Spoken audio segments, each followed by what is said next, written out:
C'est l'heure de suivre les bulletins d'information sur la chaîne panafricaine. Bonjour et bienvenue à la une de ce matin. Le ministre congolais de la communication et des médias Patrick Muyaya a qualifié la déclaration conjointe signée à Doha entre les experts du gouvernement et le M23 d'une avancée vers la paix. Cette déclaration, fruit de la médiation qatari, ouvre la voie à un dialogue entre les signataires, focalisé sur la mise en œuvre des accords de paix.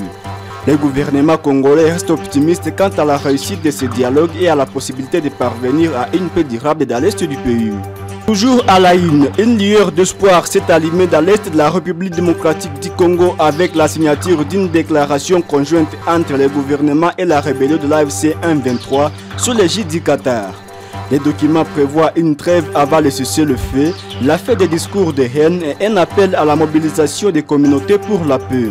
Cependant, de nombreux défis pèsent sur sa mise en œuvre. La situation sur le terrain reste fragile et la confiance entre les partis reste limitée. L'avenir de la paix dans l'est du Congo reste incertain, mais cette déclaration représente un pas important vers une solution pacifique à la crise. Un groupe d'officiers des forces armées de la République démocratique du Congo FARDC a été arrêté après avoir tenté de prendre le pouvoir par la force. Les militaires avaient enregistré une vidéo dans un hôtel de la commune de Bandalungwa à Kinshasa, dans laquelle déclarait la fin du régime de Félix Tshisekedi et annoncé la prise du pouvoir par les militaires. Les autorités congolaises ont rapidement réagi en arrêtant les officiers impliqués. Ils sont actuellement jugés pour leur implication dans cette tentative de coup d'État. La situation reste sous contrôle et le gouvernement appelle au calme et à la vigilance.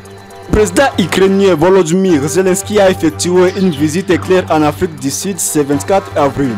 Reçu par le président Cyril Ramaphosa au palais présidentiel de Pretoria, il a appelé à la paix dans son pays et à un rôle important de l'Afrique du Sud et du continent africain dans la résolution du conflit. La visite a été plus courte que prévu.